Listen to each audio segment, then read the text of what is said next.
Good evening. Welcome to Options Tender. It is Tuesday after the holiday. I hope everybody had a great 4th of July. And we're going to go here and we're just going to start off. First of all, if you're new here, go down in the bottom right hand corner, hit that Options Tender logo and subscribe so you can get this information often. And don't forget to hit those notifications. So we're gonna stick with the same analysis we had over the weekend. I want to show you why I got a little bit too bearish coming into today's price action and paid for it quite dearly, but we're still holding our puts. Just wish I would have layered into them a little bit more, so rather than stayed full blown. And so here's what we have happening. We're going to start off with ES on the daily. Let me get rid of all this stuff over here. ES on the daily. We're stuck into this this range here, this great resistance slash support here. So we're bouncing in between there, but we had this bearish rising wedge that we broke down from on the daily, and we're still broken down from there. We're simply back testing. It's, there's nothing different.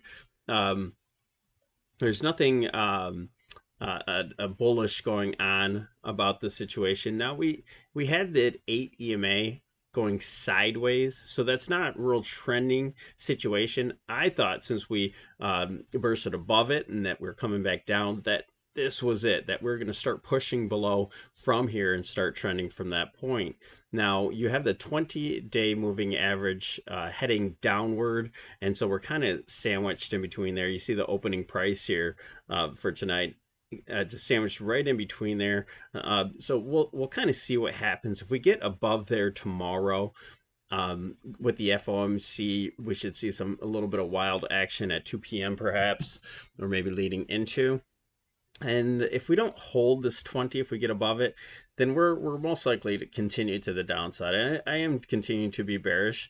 Now there is a whole crew out there, I see it all over the place, that says this is a start to a bullish breakout. Now we're in this downtrend. You see this downtrend line, and if we start getting it above this 38 about 80 area, 3880 area, we start getting above that, I really start to question just back testing this wedge here. And then I'm going to start lightening up, and we have this 50-day moving average. I know that's a big move, but just this possible is a B and a much larger C wave move up for a correction and then back down. But once we break out of this wedge, I think we're going to have quite the large 15, 20, perhaps even 25% correction to the upside. And so I'm looking way up if we start to break any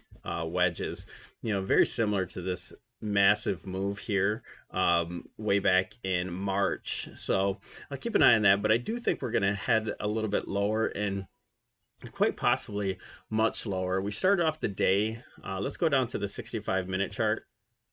And I'm also going to show you the NASDAQ and show you where the confusion was, because I like to look back and see what's happening. I saw this wedge breakdown here, and then I saw another ABC correction, but this is over holiday vacation, and that's quite where we could still consider this a back test. Even if we continue down from this point, we have this back test here, and if I draw the wedge in, this is the wedge I was talking about. Let's draw it from the top here, just kind of like that. So we had this bearish wedge we broke down from. It looks like we're back testing here, and we could break down from there. That's possible. If we start to, I'm not taking too much into consideration right here. You can draw this two different ways here. You can draw it actually more of a wedge like that, higher. So I'm looking at this 38.25 area, and now we took off a couple positions, and then we'll look to get back in, especially if we get back up to this 38.57 or possibly the 38.72, because they're definitely retracements from this top here. So this move looked really corrective, and this looked like an impulsive move here. So this is possible still to be a 1-2 correction, a 1-2 setup, and then further down. But overall, if this is just an A, B, C move, which we'd have to get over the top here at the 38.57, we'd have to get above that to this 38.72 area. And I have it highlighted because it's also the 618 retracement from the top of wave one down to the bottom of wave one, all the way up to possible ending of wave two would be that 618, that 38.68 area. You see right where it's highlighted at 38.72. It's real necessary that we allow that kind of movement, and the reason is because of the NASDAQ. I want to show you what we're looking at the NASDAQ, and you know they try to keep the counts pretty much the same. Try to keep what's going on the same. And we're over support here, or once resistance, but this move down here looked like a nice impulsive move. And then we had a good looking wedge, which we broke right through there, just impulsed above it. And so I think this is more of a C wave to the upside here. So this would be more of an A, B, C. So that would be an A, B, C impulse move to the upside. Now, is that over? I'm not quite sure that it is. We did hit the 50% retracement, so possibly. But there's a little bit more room for the 618 retracement to the upside, where if we hit that, we'll most likely be able to hit that that downtrend line once again.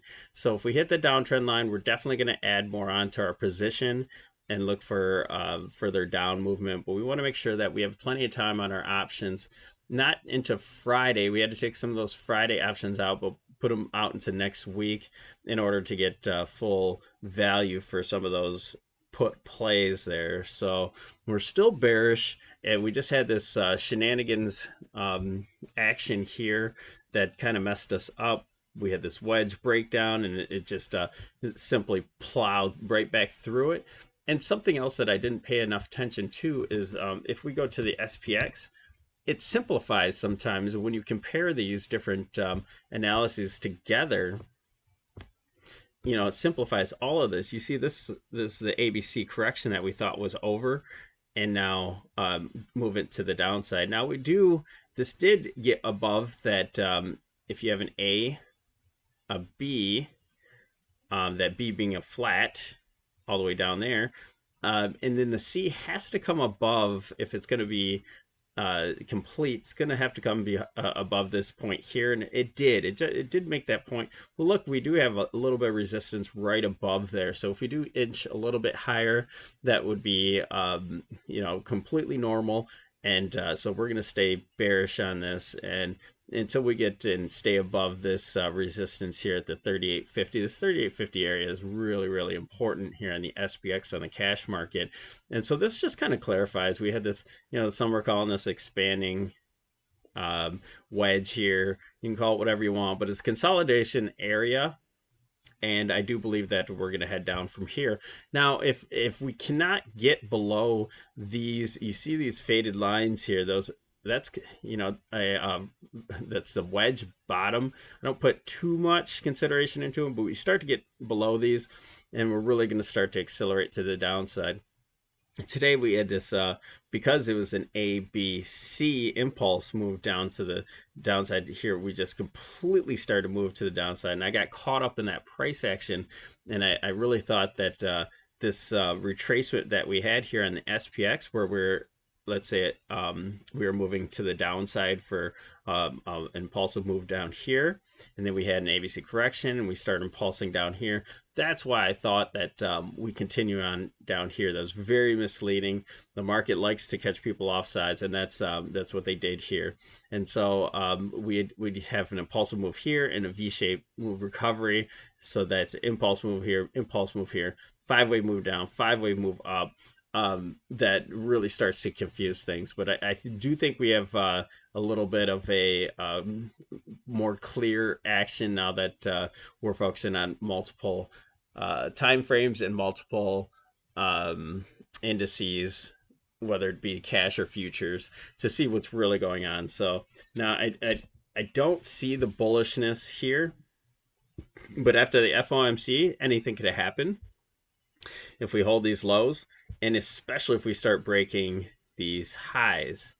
We're going to start to play. If we get above, I'm going to take off probably most of the position. I'm going to see how tomorrow goes. If we really start blasting up to the upside, then I'm going to get out of my positions. Period. This should be a nice good stop here for us anyway. But if you go for the 618 retracement up top here, the 38.66, that's above that point anyway. I don't think we should get to that, but if we do, then it's quite possible that I'm willing to hold on to my positions that far. I can take that kind of pain. If you cannot, then maybe don't play these counter trends. But if you're bullish, I mean, just hold on to this as an A, B perhaps, and then a much larger C to the upside.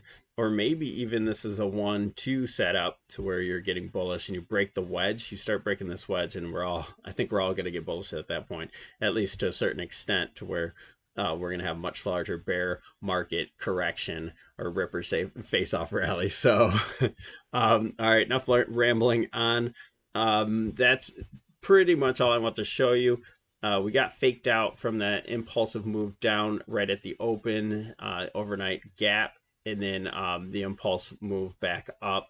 That's very misleading. So especially when you look at Elliott waves and look at some of these support and resistances, we didn't even get down to the support we're looking for, even though we touched these wedge bottoms here. I didn't think that was going to hold. But yeah, still holding on. And if you are bearish along with me and you haven't entered any positions yet, then I think tomorrow will be your day.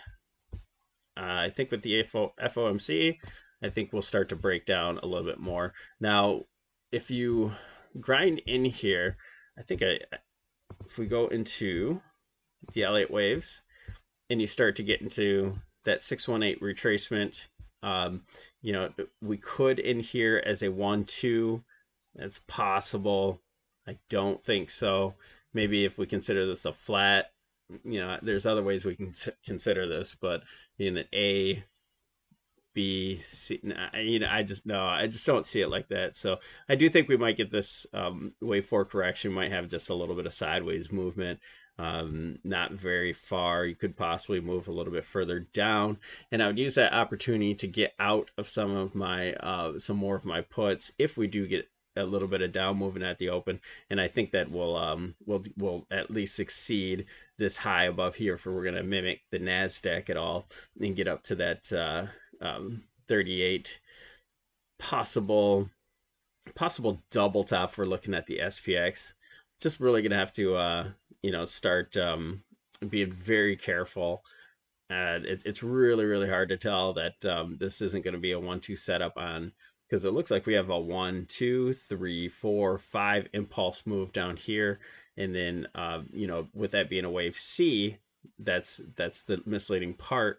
That's what made me think that this is a 1, and then a wave 2 back, and then continuing. So we're gonna watch that cash market side by side tomorrow, see how we open, and I do believe we're gonna go up just a little bit more before we head back down. So the cash market is just a little bit off from the it's probably about 5 points or so off of the futures. So yeah, just keep an eye on that too. Okay.